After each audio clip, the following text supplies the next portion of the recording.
अस्सलामुअलैकुम। Welcome back again in Flutter master series. इससे पिछली वीडियो में हमने देखा था कि फ्लटर क्या है और फ्लटर को हम क्यों यूज़ करते हैं और फ्लटर को यूज़ करने के क्या बेनिफिट्स हैं। तो फ्लटर का उसमें हमने इंट्रोडक्शन सारा देखा था, और अगर आपने वो वीडियो नहीं देखी तो उसको आप देख लें ताकि आपको फ्लटर के बारे में अंडरस्टैंडिंग हो जाए कि जो हमने मतलब कि सीरीज़ में फ्लटर को हम देख रहे हैं ना, तो फ्लटर के बारे में आपको आपकी जो अंडरस्टैंडिंग है वो ज़रूरी है। तो अगर आपने नहीं देखी तो वो देख लीजिएगा। मैं उसमें आपको डिस्क्रिप्शन में उसका लिंक शेयर कर दूंगा उस वीडियो का, तो वहाँ से आप जाकर उसको वॉच कर लीजिएगा। अब इस वीडियो में हम देखेंगे कि जो फ्लटर का सेटअप है वो अपने सिस्टम में कैसे इंस्टॉल करें। तो यहाँ पे अगर आप देखें तो मेरे पास एक एक विंडो ओपन है जिसमें आपको एक वेबसाइट नज़र आ रही होगी, ये इंस्टॉल फ्लटर डॉक्यूमेंटेशन। तो आप फ्लटर सेटअप लिखेंगे अपने सर्च इंजन में, तो आपको ये फर्स्ट वेबसाइट जो है ये नज़र आ जाएगी, और इसको आपने ओपन कर लेना है। और यहाँ से भी ये वेबसाइट ओपन करके आपने अपने सिस्टम के अकॉर्डिंग सिलेक्ट करना है कि आपका जो सिस्टम, जैसे मेरा विंडोज़ है, तो अगर किसी का मैक है और लिनक्स है तो वो उसके अकॉर्डिंग वो सिलेक्ट कर लेगा। तो इस वीडियो में मैं विंडोज़ के अकॉर्डिंग आपको बताऊंगा कि हमने जो विंडोज़ का सेटअप है वो कैसे करना है। तो विंडोज़ का मैं ओपन करूँगा, और यहाँ पे पिछली वीडियो में मैंने आपको बता दिया था सिस्टम रिक्वायरमेंट्स का, तो इसमें अगेन आपको यहाँ पे सिस्टम रिक्वायरमेंट्स का पता चल रहा होगा कि जो इसकी रिक्वायरमेंट्स हैं वो क्या हैं। अब जो फ्लटर की इस टाइम लेटेस्ट एस टी के जो है फ्लटर का जो वर्जन चल रहा है वो 3.3 है। तो जो फ्लटर खुद रेकमेंड करता है वो विंडोज़ की जो रिक्वायरमेंट है वो विंडो 10 को रेकमेंड करता है। और फिर उसके बाद डिस्क स्पेस इसकी ये 1.64 GB रेकमेंड कर रहा है। Does not include disc space for IDE tools, just SDK के लिए इतनी रेकमेंड कर रहा है। और फिर उसके बाद टूल्स जो आप जो मर्ज़ी इसकी IDE यूज़ कर सकते हैं, एंड्रॉयड यूज़ कर सकते हैं, इंटेल जे यूज़ कर सकते हैं, और VS कोड यूज़ कर सकते हैं अकॉर्डिंग टू योर फेवर। तो नेक्स्ट मूव करते हैं, और इसमें सबसे पहले ये जो है गिट फॉर विंडोज़, तो ये अगर आपने इंस्टॉल करना है तो इसको यूज़ कर लेना। अगर आपने गिटहब को यूज़ करना है तो ये आपने ज़रूर इंस्टॉल करना है, तो यहाँ से आप जाके इसको इंस्टॉल कर सकते हैं। ठीक है, तो इसका सिंपल यहाँ से ओपन करना है, और यहाँ पे आपने अपने सिस्टम की रिक्वायरमेंट्स के अकॉर्डिंग इसको इंस्टॉल कर लेना है। तो मेरे पास पहले ही इंस्टॉल है इसलिए मैं यहाँ से इसको इंस्टॉल नहीं करूँगा, तो आप इसको अपने इंस्टॉल कर लीजिएगा। फिर इसमें नीचे आते हैं गेट दी फ्लटर SDK।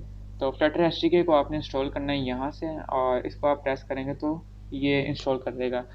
अब फ्लटर SDK मैंने इंस्टॉल की हुई है पहले ही, तो मैं इसको कैंसिल कर दूंगा क्योंकि मेरे सिस्टम में पहले ही इंस्टॉल है। और इसको इंस्टॉल करने के बाद आपने क्या करना है, यहाँ से ये आपके पास ये शो हो जाएगी। ठीक है, ये फ्लटर SDK इंस्टॉल हो गई है।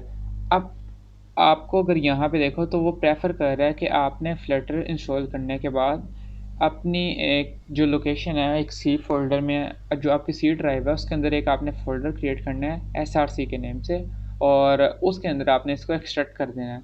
तो ये जो फाइल है जो ये SDK है ये आपकी जिप फॉर्मेट में इंस्टॉल होगी, राइट। तो इंस्टॉल होने के बाद आपने उसी इंस्ट्रक्शंस के अकॉर्डिंग इसको यहाँ से एक्सेप्ट करना है, और एक्सेप्ट फाइल्स को यहाँ से आपने उसका लोकेशन स्पेसिफाई कर देनी है। तो जैसा कि वहाँ पे उसने हमें बताया कि सी के अंदर जाना है और वहाँ पे एक न्यू फोल्डर क्रिएट करना है जिसका नेम होगा SRC। ठीक है, और उसके बाद आपने ओके कर देना है। तो यहाँ पे जैसे मेरे पास वो शो कर रहा है कि फ़ाइल ऑलरेडी एग्जिस्ट, इसका मतलब ये है कि जो मतलब कि मेरा सिस्टम में फ्लटर ऑलरेडी इंस्टॉल है, तो आपके सिस्टम में ये एरर नहीं शो होगा। तो आपने इसको सिंपल वहाँ से जाके ऐसे एक्सेप्ट कर लेना है। तो एक्सेप्ट करने के बाद आपने क्या करना है, अपने सी ड्राइव में जाना है और SRC फोल्डर में जाना है। ठीक है, और यहाँ पे आपको इस तरह से ये फ्लटर का शो हो जाएगा फ़ोल्डर। तो फ्लटर के फ़ोल्डर को आपने ओपन कर लेना है, और ओपन करके आपने नेक्स्ट स्टेप क्या करना है, अपडेट योर पाथ। अब पाथ अपडेट क्या करना है कि मतलब कि हमने अपने सिस्टम में फ्लटर को इंस्टॉल करना है, तो उसके कुछ प्रोटोकॉल्स होते हैं जो हमने फॉलो करने होते हैं। तो उन प्रोटोकॉल्स को फॉलो करने के लिए हमें ये ज़रूरी है कि हम अपना जो पाथ है वो अपडेट करें विंडोज़ के अंदर। तो वो पाथ अपडेट करने के लिए आपने क्या करना है, edit environment variables from your account. तो आपने इन्वायरमेंट वेरिएबल्स को एडिट करना है। तो उसको एडिट करने के लिए आपने यहाँ सिंपल सर्च बार में जाना है और यहाँ लिखना है edit environment variables for your account.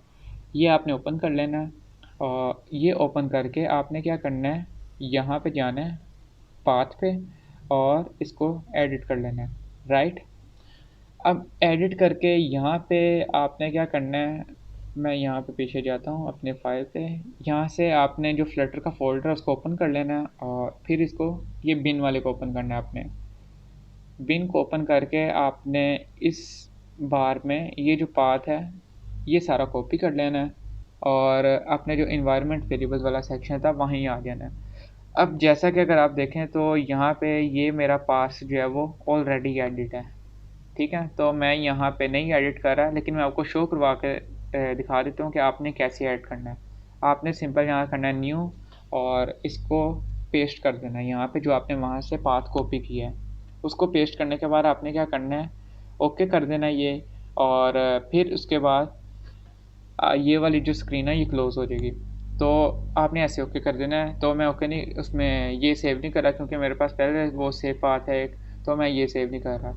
अब ये आपने ओके ज़रूर करना है। अगर आप ओके नहीं करेंगे तो उसमें आपका जो पाथ है वो अपडेट नहीं होगा। उसको ओके करने के बाद आपने फिर इस वाले जो ये वाला पॉपअप है इसको भी ओके करना है ताकि वो जो प्रॉपर्ली कॉन्फ़िगरेशन है वो हो जाए। उसके करने के बाद आपने क्या करना है, अपने सिस्टम में जाना है और वहाँ से आपने जो इसका कमांड प्रॉम्प्ट है वो ओपन कर लेना है। तो यहाँ पे आपने फिर लिखना है फ्लटर डॉक्टर। अब फ्लटर डॉक्टर एक कमांड है जो ये चेक करती है कि आपके सिस्टम में फ्लटर प्रॉपर्ली इंस्टॉल हो गया या नहीं। तो इसको आपने रन करना है और ये चेक करेगा और बता देगा कि आपके सिस्टम में फ्लटर जो इंस्टॉल हो गया या नहीं। तो ये थोड़ा सा टाइम लेगा, 1 मिनट। तो यहाँ पे अगर देखें तो यहाँ पे मुझे शो कर रहा है कि फ्लटर चैनल स्टेबल। तो अगर जब आप अपडेट कर लेंगे उसको, उस पाथ को ऐड कर लेंगे तो आपको इस तरह से ये मैसेज शो हो जाएगा टिक टिक के। अब जो ये VS कोड और एंड्रॉयड स्टूडियो का ये मुझे एरर दे रहा है। अब जो VS स्टूडियो बेसिकली इसका एरर दे रहा है कि ये इंस्टॉल नहीं है।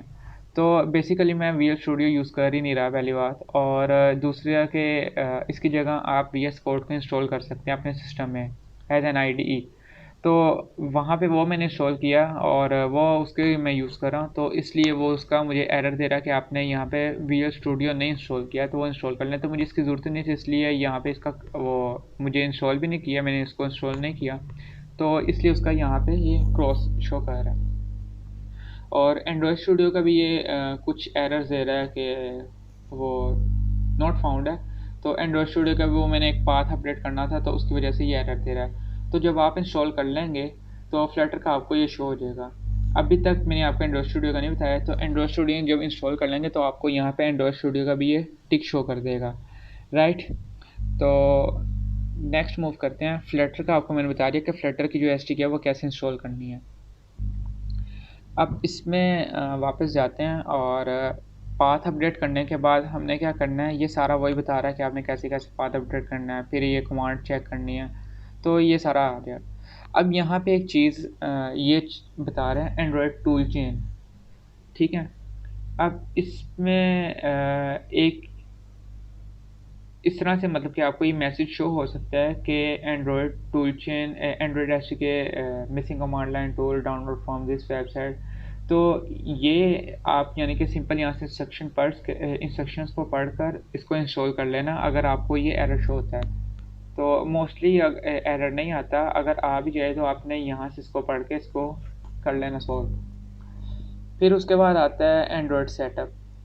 एंड्रॉयड आपने यहाँ से इंस्टॉल करना है, ठीक है, एंड्रॉयड स्टूडियो। तो जिनका सिस्टम मतलब कि अगर उनकी कम से कम 8 GB रैम है तो वो एंड्रॉयड स्टूडियो को यूज़ करें। तो अदरवाइज़ आप उसको VS कोड को भी यूज़ कर सकते हैं, क्योंकि VS कोड ज़रा लाइट वेट है और जो एंड्रॉयड स्टूडियो है वो हैवी वेट है, तो उस सिस्टम का आपको स्लो डाउन कर सकता है। तो यहाँ से जाके आप इसको इंस्टॉल कर लेना, और मैंने इसको पहले इंस्टॉल कर लिया हुआ है, और मेरा जी ये है, ठीक है। तो यहाँ से मेरा इंस्टॉल है। अब इसको मैं ओपन करूँगा, और आपने इसको कैसे इंस्टॉल करना है, ये थोड़ा सा टाइम लेगा। तो इसको सिंपल आपने ओपन करके यस यस प्रेस करते जाना है, ठीक है। तो ये इंस्टॉलर का इस तरह से आपको एक पॉपअप शो होगा, और उसके बाद यहाँ पे नहीं, अच्छा यहाँ पे आपने इसको ओपन करके, मेरे पास बेसिकली ये पहले से इंस्टॉल है ये, ठीक है। तो ये मेरे पास पहले इंस्टॉल है, इसलिए मैं इसको इंस्टॉल नहीं कर रहा, लेकिन आपको मैं इसकी दिखा देता हूँ कि आपने इसका मतलब कि कैसे इसको करना है।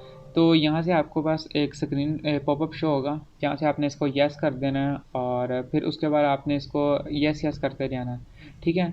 तो यहाँ पे मैं इसको मतलब कि नहीं इंस्टॉल करूँगा, क्योंकि मेरे पास सिस्टम में पहले इंस्टॉल है। तो आपने यहाँ से नेक्स्ट नेक्स्ट करके इसको इंस्टॉल कर लेना है, ठीक है। अगर किसी भी किस्म का आपको इंस्टॉलेशन में एरर आता है, तो आप मेरे से कमेंट सेक्शन में डायरेक्टली पूछ सकते हैं, या जो मेरे सोशल हैंडल्स हैं वहाँ पे आप मुझे मैसेज कर देना, मैं आपको वहाँ से गाइड कर दूँगा।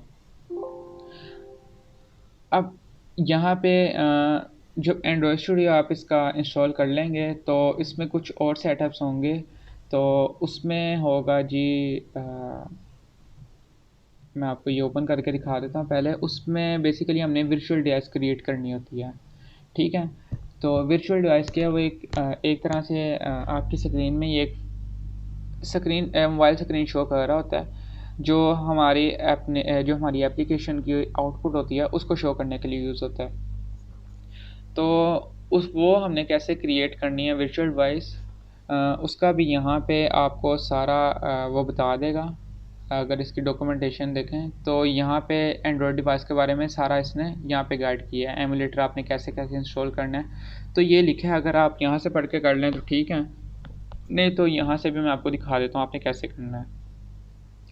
अब एंड्रॉयड का ये आपको एक वो शो हो जाएगा इंटरफेस।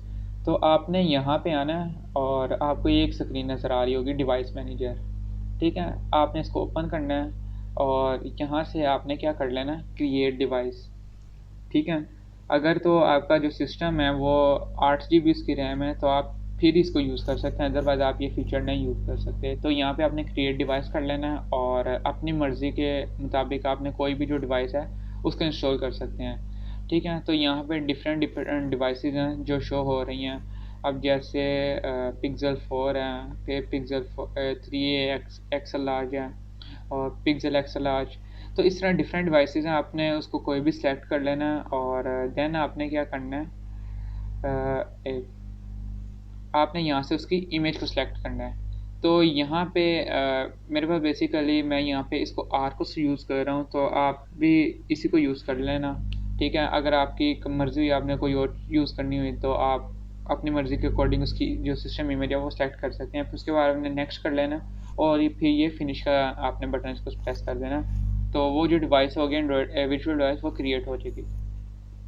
अब यहाँ पे अक्सर लोगों का मसला आएगा हाइपर 5 टेक्नोलॉजी इनेबल करने का। अब वो क्या है, वो एक तरह से वर्चुअल डिवाइस के लिए, आपको वर्चुअल डिवाइस चलाने के लिए एक तरह से एक वो सिस्टम रिक्वायरमेंट है जिसको आपको इनेबल करना होता है।